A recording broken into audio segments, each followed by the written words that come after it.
வணக்கம் மாணவர்களே, இன்றைக்கு நம்ம வீடியோவில் 11ஆம் வகுப்பு விலங்கியலிருந்து பாடம் உயிருலகத்திலிருந்து 3 பேருலக வகைப்பாடு பற்றி பார்க்கலாம். வாங்க வீடியோக்குள்ளே போகலாம். இந்த 3 பேருலக வகைப்பாடை யார் ஃபஸ்ட்டு ப்ரொப்போஸ் பண்ணுறாங்கன்னா, கார்ல் ஓஸ் மற்றும் அவரது குழுவினர்கள் 1977 ப்ரொப்போஸ் பண்ணுறாங்க. இவங்க இந்த 3 பேருலகம் என்னென்னு சொல்கிறாங்கன்னா, ஃபஸ்ட்டு ஆர்க்கியா, ரெண்டாவது பாக்டீரியா, மூணாவது யூகேரியா. அப்போ ஆர்க்கியா, பாக்டீரியா, யூகேரியா அப்படிங்கிற 3 பேருலகத்தை இவங்க ப்ரொப்போஸ் பண்ணுறாங்க. இந்த உயிருலகத்தை இவங்க எதன் அடிப்படையில் இந்த 3 பேருலகத்தை சொல்கிறாங்கன்னா, 16S RRNA அதாவது 16S RRNA ஜீன்களுக்கு இடையே இருக்கக்கூடிய வேறுபாட்டின் அடிப்படையில் இவங்க உயிரினங்களை ஆர்க்கியா, பாக்டீரியா, யூகேரியா அப்படின்னு பிரிக்கிறாங்க. இந்த பேருலகம்ங்கிறது உயர் வகைப்பாட்டு நிலையாக இருக்குது. இந்த பேருலகத்தின் கீழே தான் யார் வராங்க அப்படின்னு கேட்டிங்கன்னா உலகம் வராங்க. அப்போ இவங்க பிரிச்சிருக்கக்கூடிய இந்த 3 பேருலகத்துலேயும் மொத்தம் எத்தனை உலகம் இருக்குதுன்னு பார்த்தீங்கன்னா 6 உலகம் இருக்கும். ஆர்க்கியா மற்றும் பாக்டீரியா பேருலகத்தில் இருக்கக்கூடிய உயிரிகள் அனைத்தும் ப்ரோகேரியேட்டுகளாக இருக்குது. இந்த யூகேரியா அப்படிங்கிற பேருலகத்தில் இருக்கக்கூடிய உயிரினங்கள் அனைத்தும் யூகேரியேட்டுகளாக இருக்குது.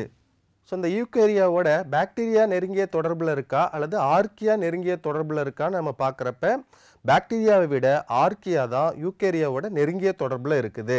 பாக்டீரியாவின் செல் சுவரின் உள்ளமைப்பு ஆர்க்கியாவிலேருந்து என்டையர்லி டிஃப்ரெண்ட்டாக இருக்குது. அப்போ பாக்டீரியாவுக்கும் ஆர்க்கியாவுக்கும் என்ன டிஃப்ரென்ஸ்னு பார்த்தீங்கன்னா, 2 பேர்த்தில் இருக்கக்கூடிய அதாவது ஆர்க்கியா மற்றும் பாக்டீரியாவில் இருக்கக்கூடிய செல் சுவரில் உள்ளமைப்பு வேறுபட்டு காணப்படுது. ஸோ அடுத்தது பாக்டீரியா மற்றும் யூகேரியாட்டுகள் இவங்க எப்படி ஆர்க்கியாவோட டிஃப்ரெண்ட்டாக இருக்கிறாங்கன்னு பார்த்தீங்கன்னா, செல் சவ்வோட அதாவது செல் சவ்வோட உள்ளமைப்புல இருந்தும் RRNA இருந்தும் இவங்க டிஃப்ரெண்ட் ஆகிறாங்க. ஸோ நம்ம இப்போ ஒவ்வொரு பேருலகத்தையும் நம்ம தனித்தனியாக பார்க்குறோம். இதில் ஃபஸ்ட் என்ன இருக்குது அப்படின்னு கேட்டிங்கன்னா, பேருலகம் ஆர்க்கியா. பேருலகம் ஆர்க்கியாவில் வரக்கூடிய உயிரிகள் அனைத்தும் ஒரு செல் உயிரிகளாக இருக்கிறாங்க, ப்ரோகேரியேட்டுகளாக இருக்கிறாங்க. பேருலகு ஆர்க்கியாவில் இருக்கக்கூடிய உயிரிகள் எக்ஸ்ட்ரீமோஃபைல்ஸ் அப்படின்னு நம்ம சொல்கிறோம்.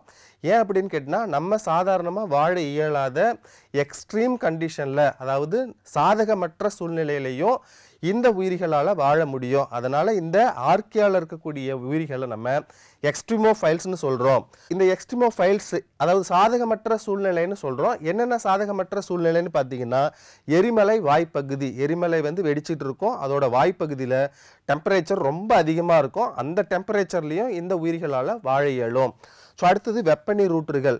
பூமியிலேருந்து தானாகவே நீர் வெளியே வரதை நம்ம ஊற்றுன்னு சொல்லுவோம். அது பூமியிலேருந்து அடியிலேருந்து வெளியே வரப்போ மிகவும் கொதிக்கிற தண்ணியாக வெளியே வரும்.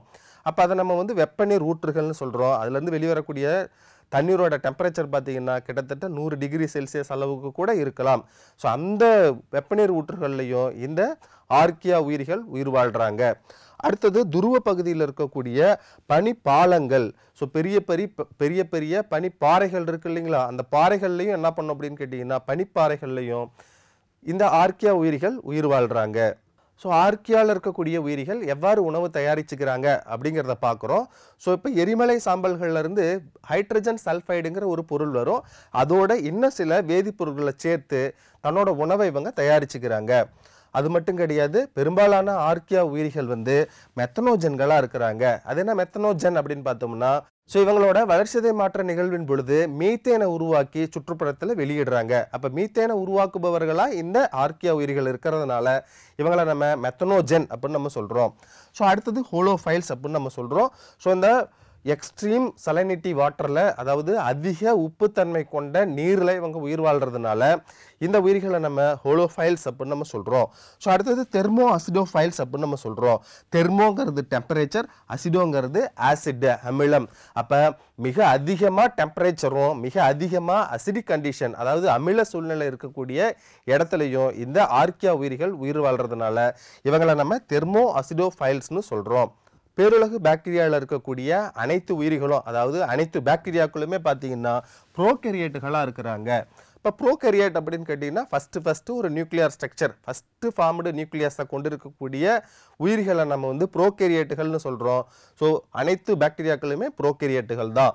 இதில் தெளிவான உட்கரு இருக்குமா அப்படின்னு பார்த்தீங்கன்னா, இங்கே உட்கரு தெளிவாக காணப்படாது. ஏன் அப்படின்னு கேட்டிங்கன்னா, உட்கரு மெம்ப்ரேன் அதாவது நியூக்ளியர் மெம்ப்ரேன் உட்கரு படலம் காணப்படாது, அதுக்குள்ளே உட்கரு பிளாசம் காணப்படாது, உட்கரு மணி எதுவும் காணப்படாது. அப்போ ஒரு தெளிவான நியூக்ளியஸ்ங்கிற ஸ்ட்ரக்சர் இந்த ப்ரோகேரியாட்டுகளில் இருக்காது. அடுத்தது ஹிஸ்டோன் புரதங்கள் டிஎன்ஏல என்ன இருக்கும் அப்படின்னு கேட்டிங்கன்னா டிஎன்ஏல ஹிஸ்டோன் புரதங்கள்லாம் சேர்ந்து குரோமோசோமா நம்ம யூக்கரியாட்டில் ஃபார்ம் ஆகும். அந்த மாதிரியான இணைப்பு புரதமாக இருக்கக்கூடிய ஹிஸ்டோன்கள் இந்த ப்ரோகரியாட்டில் அதாவது பாக்டீரியாவில் இருக்காது. அடுத்தது குரோமோசோம் பார்த்தீங்கன்னா வட்ட வடிவ டிஎன்ஏவை கொண்டு இருக்கும். அது என்ன சார் வட்ட வடிவ டிஎன்ஏ எக்ஸாக்டாக வட்டமாக இருக்குமா சார் அப்படின்னு பார்த்தீங்கன்னா கிடையாது. ஸோ வட்ட வடிவத்துக்கு என்ன கிடையாது, இறுதியோ தொடக்கமும் கிடையாது. ஸோ அந்த மாதிரி இது இருக்கிற ஸ்ட்ரக்சரை நம்ம வட்ட வடிவம் கொண்ட குரோமோசோம் அப்படின்னு நம்ம சொல்கிறோம். ஸோ இது எல்லாமே என்னது அப்படின்னு கேட்டிங்கன்னா வட்ட வடிவம் கொண்டது. ஏன் அப்படின்னு கேட்டிங்கன்னா தொடக்கமும் இறுதியும் இல்லாமல் இருக்கிறதுனால இந்த குரோமோசோமை நம்ம வட்ட வடிவ குரோமோசோம்னு சொல்கிறோம். அடுத்தது ரைபோசோமை பொறுத்த வரைக்கும் 70S வகை ரைபோசோமை கொண்டு காணப்படுது. பேருலகு பாக்டீரியாவில் இருக்கக்கூடிய உயிரினங்களோட செல்களில் பார்த்தீங்கன்னா இதோட உடம்புல செல் சவிடால் சொல்லப்பட்ட நுண்ணுறுப்புகளும் இருக்காது. செல் சுவர் பார்த்தீங்க அப்படின்னு கேட்டிங்கன்னா காணப்படும். இந்த செல் சுவர் இருக்கக்கூடிய பண்பு தாவரங்களோட பண்பு. அப்போ பாக்டீரியாலையும் செல் சுவர் இருக்குது, தாவரங்களில் இருக்கக்கூடிய செல்கள்லையும் செல் சுவர் இருக்குது. ரெண்டுத்துக்கு என்ன வேறுபாடு அப்படின்னு பார்த்தீங்கன்னா பாக்டீரியாவில் இருக்கக்கூடிய செல் சுவர் பெப்டிடோகிளைக்கான் அப்படிங்கிற பொருளால் ஆனது. அதுவே தாவரங்களில் இருக்கக்கூடிய தாவர செல்லில் இருக்கக்கூடிய செல் சுவர் செல்லுலோஸால் ஆனது. அடுத்தது ஸோ பாக்டீரியா பெரும்பாலும் எப்படி இருக்கிறாங்க, சிதைப்பவைகளாக இருக்கிறாங்க. பெரும்பாலும் எங்கே இருக்கிறாங்க, மண்ணில் இருக்கிறாங்க. ஸோ சிதைப்பவைனா என்னது அப்படின்னு கேட்டிங்கன்னா மண்ணோட மண்ணாக மக்கக்கூடிய பொருட்களை நம்ம உயிரிய சிதைவிற்கு உள்ளாகும் பொருட்கள்னு சொல்கிறோம். இப்படி மண்ணில் இருக்கக்கூடிய எந்த உயிரிகள் வந்து அந்த கழிவுப் பொருளை சிதைக்குதுன்னு பார்த்தோம்னா பாக்டீரியா தான் சிதைக்குது. அதனால் இவங்களை நம்ம சிதைப்பவைகள் அப்படின்னு நம்ம சொல்கிறோம். ஸோ அடுத்தது ஒளிச்சேர்க்கை செய்யக்கூடிய பாக்டீரியாவும் இருக்குது பேருலகு பாக்டீரியாவில். ஸோ பல வகையான பாக்டீரியாக்கள் ஒளிச்சேர்க்கை செய்யக்கூடியதாக இருக்குது. ஸோ நோய் உண்டாக்கக்கூடியவை பல வகையான பாக்டீரியாக்களில் நிறைய வகையான பாக்டீரியாக்கள் நோய் உண்டாக்கக்கூடியதாக இருக்குது. நோய் உண்டாக்கக்கூடிய பாக்டீரியாவை நம்ம பேத்தோஜெனிக் பாக்டீரியா அப்படின்னு நம்ம சொல்கிறோம். ஸோ இந்த பாக்டீரியாக்கள் தாவரங்கள்லையும் விலங்குகள்லையும் நோயை உண்டாக்கும். அடுத்தது பார்த்தீங்கன்னா பயன்தரும் பாக்டீரியாக்கள். ஸோ பயன்தரும் பாக்டீரியாக்கள் பொறுத்த வரைக்கும் மனிதர்களுக்கு பல வகையில் பயனளிக்கக்கூடிய செயல்களை செய்கிறதுனால நம்ம இதை ப்ரொபயாட்டிக் பாக்டீரியாக்கள் அதாவது பலன்தரும் பாக்டீரியாக்கள்னு நம்ம சொல்கிறோம். ஸோ புவியின் தொடக்க காலமான ஜியாலஜிக் காலத்தில் இருக்கக்கூடிய ஒரு பாக்டீரியா தான் என்னது அப்படின்னு கேட்டிங்கன்னா சைனோ பாக்டீரியா. இந்த சைனோ பாக்டீரியாவை நம்ம நீலப்பச்சை பாக்டீரியாவுன்னு சொல்கிறோம். இந்த நீலப்பச்சை பாக்டீரியா கிட்ட என்ன இருக்குன்னா பசுங்கணிகம் இருக்கும். பசுங்கணிகம் இருக்கிறதுனால இவங்க ஒளிச்சேர்க்கை செயலை செஞ்சு தன்னோட உணவை தானே தயாரிச்சுக்குவாங்க. அப்படி ஒளிச்சேர்க்கை செய்யறப்ப அவங்க என்னத்தை வெளியிடுறாங்கன்னா ஆக்சிஜனை வெளியிடுறாங்க. அப்போ ஆக்சிஜன் எங்கே வந்து சேருது அப்படின்னு கேட்டிங்கன்னா சுற்றுப்புறத்தில் அதாவது சூழ்நிலை மண்டலத்துக்கு ஆக்சிஜன் கிடைக்குது. ஆரம்ப காலத்தில் அதாவது புவியின் தொடக்க காலத்தில் ஜியாலஜிக் காலத்தில் காற்று இருக்கா, அதாவது ஆக்சிஜன் வந்து வளிமண்டலத்தில் இருக்குதான்னு பார்த்தீங்கன்னா கிடையாது. அப்போ இவங்க உருவானதுக்கு பிறகுதான் என்ன உருவாகுது அப்படின்னு கேட்டிங்கன்னா ஆக்சிஜன் உருவாகி இந்த வளிமண்டலத்துக்கு வந்து சேருது.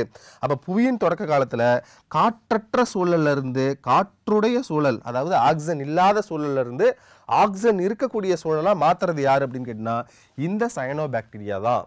ஸோ அடுத்தது பேருலகு யூக்கேரியா. ஸோ யூக்கேரியாவில் இருக்கக்கூடிய விலங்குகளோட உடலில் இருக்கக்கூடிய செல்களில் உட்கரு காணப்படும். அது என்னங்க சார் உட்கரு அப்படின்னு கேட்டிங்கன்னா இங்கே தெளிவான உட்கரு படலம் காணப்படும். உட்கரு படலத்துக்குள்ளார உட்கரு பிளாசம் காணப்படும். உட்கரு மணி காணப்படும். அதுக்குள்ளே தான் யார் இருப்பாங்கன்னா உட்கருக்குள்ளே தான் குரோமோசோம் காணப்படும். மரபு பொருளான டிஎன்ஏ காணப்படும். ஸோ அடுத்தது இந்த டிஎன்ஏ எல்லாம் சேர்ந்து என்னத்தை உருவாக்கும் அப்படின்னு கேட்டிங்கன்னா குரோமோசோம்களை உருவாக்கும். அப்போ டிஎன்ஏவை இணைக்கக்கூடிய இணைப்பு புரதமாக யார் இருக்கிறாங்க அப்படின்னு கேட்டிங்கன்னா இந்த ஹிஸ்டோன் புரதம் யூக்கேரியாட்டில் இருக்கிறாங்க. இதில் இருக்கக்கூடிய யூக்கரியாட் குரோமோசோம்களில் இருக்கக்கூடிய டிஎன்ஏக்கள் அனைத்தும் நீளிலை டிஎன்ஏக்கள்னு சொல்கிறோம். அது என்னங்க சார் நீளிலை அப்படின்னு கேட்டிங்கன்னா ஸோ இங்கே தொடக்கமும் இறுதியும் இருந்துச்சு அப்படின்னு கேட்டால் அதுக்கு பேர் நீளிலை அப்படின்னு நம்ம சொல்கிறோம். ஸோ நீளிலை அப்படின்னு கேட்டிங்கன்னா ஒன்லி லைனாக நேராக மட்டும்தான் இருக்குமா அப்படின்றது கிடையாது. ஸோ எழுத்து பார்த்தோம்னா லைனாக வந்துடும். ஸோ அப்படி இருக்கக்கூடிய அந்த டிஎன்ஏக்களை நம்ம என்ன சொல்கிறோம்னா நீளிலை டிஎன்ஏன்னு சொல்கிறோம். ஸோ இவங்க உடலில் இருக்கக்கூடிய செல்களில் சவினால் சொல்லப்பட்ட செல் நுண்ணுறுப்புகள் காணப்படும். ஸோ அதாவது மைட்டோகாண்ட்ரியா எண்டோபிளாஸ்மிக் ரெட்டிகுலம் இந்த மாதிரியான சவினால் சொல்லப்பட்ட செல் நுண்ணுறுப்புகள் இந்த யூக்கேரியேட்டில் காணப்படும். இவங்களில் இருக்கக்கூடிய ரைபோசோம் 80S வகை ரைபோசோம் காணப்படும். இந்த யூக்கேரியேட்டில் தாவரங்களாக இருந்தது அப்படின்னு கேட்டிங்கன்னா யூக்கரேட்டில் தாவரங்கள் உடலில் பசுங்கணிகமும் மைட்டோகாண்ட்ரியாவும் காணப்படும். அதுவே விலங்குகளாக இருந்தது அப்படின்னு கேட்டிங்கன்னா மைட்டோகாண்ட்ரியா மட்டும் காணப்படும். எப்படி இருந்தாலும் இந்த பசுங்கணிகம் அண்ட் மைட்டோகாண்ட்ரியாலேயே என்ன இருக்கும் அப்படின்னு கேட்டிங்கன்னா ரைபோசோம் இருக்கும். அங்கே இருக்கக்கூடிய ரைபோசோம் 70S வகை ரைபோசோமாக இருக்குது. அடுத்தது இந்த பேருலகு யூக்கேரியாவில் என்னென்ன உலகம் வருது அப்படின்னு பார்த்தீங்கன்னா உலகம் புரோட்டிஸ்டா, உலகம் பூஞ்சைகள், உலகம் தாவரங்கள் மற்றும் விலங்கு உலகம் வருது. மொத்தம் 4 உலகத்தை உள்ளடக்கியது தான் இந்த பேருலகு யூக்கேரியா. ஸோ இந்த 3 பேருலக கோட்பாட்டில் 1977 கார்ல் லூயிஸ் மற்றும் அவரது குழுவினர்கள் சொன்ன இந்த 3 பேருலக கோட்பாட்டில் மொத்தம் எத்தனை உலகம் இருக்குது அப்படின்னு பார்த்தீங்கன்னா 6 உலகம் இருக்குது. இந்த 6 உலகத்தை 7 உலகமாக மாற்றி என்ன சொல்கிறாங்கன்னா 7 உலக கோட்பாட்டை சொல்கிறாங்க. இந்த 7 உலக கோட்பாட்டை சொல்கிறது யார் அப்படின்னு கேட்டிங்கன்னா கேவ்லியர் மற்றும் ஸ்மித்து. கேவ்லியர் மற்றும் ஸ்மித் அப்படிங்கிறவங்க 1987ல் 7 உலக கோட்பாட்டை சொல்கிறாங்க. இவங்க 7 உலகத்தையும் 2 சிறப்பு உலகமாக பிரிக்கிறாங்க. ஸோ சிறப்பு உலகம் 1 புரோகேரியாட்டும் சிறப்பு உலகம் 2ல் யூகேரியாட்டையும் கொண்டு வராங்க. இந்த புரோகேரியாட்டில் 2 உலகம் இருக்குது. ஒன்று வந்து யூபாக்டீரியா, ரெண்டாவது ஆர்கிபாக்டீரியா. அதே மாதிரி சிறப்பு உலகம் 2ல் யூகேரியாட்டா இருக்கு இல்லைங்களா, அதில் என்ன உலகம் இருக்குன்னு பார்த்தீங்கன்னா உலகம் 1 புரோட்டோசோவா, உலகம் 2 குரோமிஸ்டா, உலகம் 3 பூஞ்சைகள், உலகம் 4 தாவரங்கள், உலகம் 5 விலங்குகள். இப்படின்னுட்டு இவங்க மொத்தம் 7 உலகத்தை இந்த 2 சிறப்பு உலகங்களுக்குள்ள மொத்தம் 7 உலகத்தை கொண்டுட்டு வந்து 7 உலக கோட்பாடா சொல்றாங்க. என்ன மாணவர்களே, இன்னைக்கு நாம 3 பேருலக வகைப்பாடை பத்தி பார்த்தோம். ஸோ வாங்க இதை சார்ந்து சில வினாக்களையும் விடைகளையும் அதற்கான விளக்கங்களையும் பார்க்கலாம். வாங்க வினாக்குள்ள போலாம். முதல் வினா, ஆர்கிபாக்டீரியம் குறித்த சரியான கூற்று எது? அனைத்தும் அதிக உப்புத்தன்மையில் வளரக்கூடியது. ஆர்கிபாக்டீரியாவில் இருக்கக்கூடியது அனைத்துமே உப்புத்தன்மையில் தான் இருக்கா அப்படின்னு பார்த்தீங்கன்னா கிடையாது. ஸோ பெரும்பாலான ஆர்கிபாக்டீரியாக்கள் என்ன பண்ணோம் அப்படின்னு கேட்டிங்கன்னா உப்புத்தன்மையில் இருக்குன்னு சொல்கிறோம். ஸோ அடுத்தது, அனைத்தும் ஒளிச்சேர்க்கை செய்யக்கூடியதா? கிடையாது. அனைத்தும் ஒளிச்சேர்க்கை செய்வது கிடையாது. ஸோ அதை சார்ந்து இந்த ஆப்ஷனும் தப்பாக இருக்குது. அனைத்தும் புதைபடிமங்களா? கிடையாது. அனைத்தும் புதைபடிமம் கிடையாது. ஸோ அதை சார்ந்து இந்த ஆன்சரும் தவறாக இருக்குது. அனைத்தும் பழமையான உயிரிகள்னு கொடுக்குறாங்க. ஆர்கிபாக்டீரியாவில் இருக்கக்கூடிய ஆர்கிபாக்டீரியாக்கள் அனைத்துமே பழமையான உயிரிகள் தான். அதனால இந்த ஆப்ஷன் கரெக்டாக இருக்கு. வாங்க நம்ம ஆன்சர் கரெக்டாக இருக்கான்னு செக் பண்ணலாம்.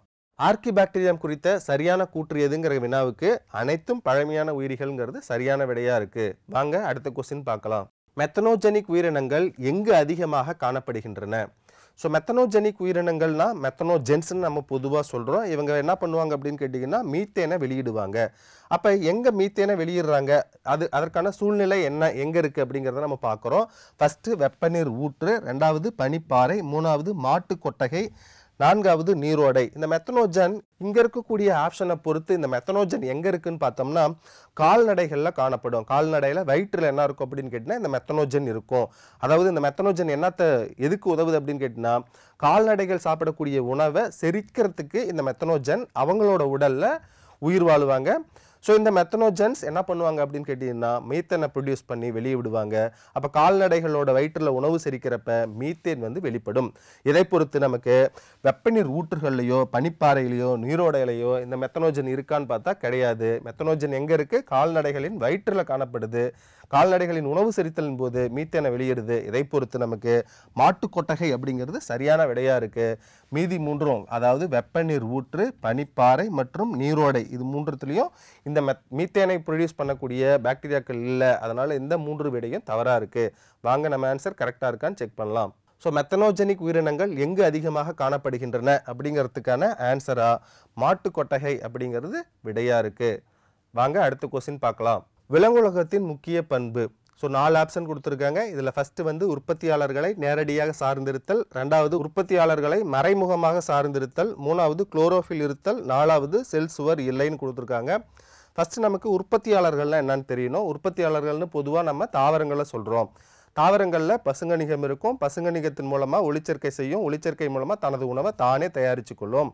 அதனால் தாவரங்களை நம்ம உற்பத்தியாளர்கள்னு சொல்கிறோம். ஸோ இதை பொறுத்து ஒவ்வொரு ஆப்ஷனும் நம்ம பார்க்குறோம். ஸோ விலங்குலகத்தில் இருக்கக்கூடிய அனைத்து விலங்குகளுமே நேரடியாக தாவரங்களை சார்ந்திருக்கா அப்படின்னு பார்த்தோம்னா கிடையாது. ஏன்னா விலங்குலகத்தில் எல்லாருமே தாவர உண்ணிகள் கிடையாது. அதாவது ஹெர்பிவோரஸ் கிடையாது. அதில் விலங்குலகத்தில் இருக்கக்கூடிய விலங்குகள் கார்னிவோரஸாகவும் இருக்காங்க. ஸோ அதை பொறுத்து நமக்கு இந்த ஆப்ஷன் தவறாக இருக்குது. அடுத்தது, உற்பத்தியாளர்களை மறைமுகமாக சார்ந்திருத்தல். சார் உற்பத்தியாளர்களை மறைமுகமாக சார்ந்திருக்கு அப்படின்னு பார்த்தீங்கன்னா அனைத்துமே ஊன் உண்ணிகளான்னு சொல்கிறாங்க. விலங்குலகத்தில் இருக்கக்கூடிய விலங்குகள் அனைத்தும் ஊன் உண்ணிகளா? நேரடியாக தாவரங்களை சார்ந்திருக்கவில்லையா? நேரடியாக சார்ந்தது அப்படின்னு கேட்டிங்கன்னா தாவர உண்ணிகள் ஹெர்பிவோரஸ்னு சொல்கிறோம். மறைமுகமாக சார்ந்திருக்கு அப்படின்னு கேட்டிங்கன்னா கார்னிவோரஸ்னு சொல்கிறோம். அப்போ ஃபஸ்ட் ஆப்ஷன் வந்து எல்லாமே ஹெர்பிவோரஸ்னு சொல்கிறோம். ரெண்டாவது எல்லாமே கார்னிவோரஸ்னு சொல்கிறாங்க. இதை பொறுத்து ரெண்டாவதுல எல்லாமே கார்னிவோரஸ்ங்கிறதும் தவறாக இருக்குது. அதனால் இந்த ஆப்ஷனையும் நம்ம தவறாக கருதலாம். அடுத்தது, விலங்குலகத்தில் குளோரோஃபில் இருக்குமான்னு பார்த்தா கிடையாது. ஏன்னா நம்ம ஃபஸ்ட்டே உற்பத்தியாளர்களை டிஃபைன் பண்ணுறப்ப சொல்லியிருக்கிறோம்.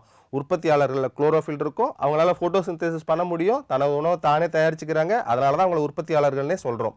அதை பொறுத்து தாவரங்கள் கிட்ட தான் குளோரோஃபில் இருக்குது, விலங்குகள்கிட்ட குளோரோஃபில் கிடையாது. அப்போ இங்கே குளோரோஃபில் இருக்குன்னு சொல்லி கொடுத்துருக்கிறதுனால இந்த ஆப்ஷனும் தவறாக இருக்குது. ஸோ அடுத்தது செல் சுவர் இல்லைன்னு கொடுத்துருக்காங்க.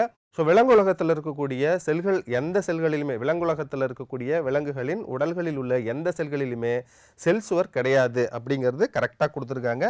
ஸோ செல் சுவர் இல்லை அப்படிங்கிறது சரியாக இருக்குது. ஸோ வாங்க நம்ம ஆன்சர் கரெக்டாக இருக்கான்னு செக் பண்ணலாம். ஸோ விலங்குலகத்தின் முக்கிய பண்பு அப்படிங்கிறதுக்கான கொஷினுக்கு செல் சுவர் இல்லை அப்படிங்கிறது ஆன்சராக இருக்குது.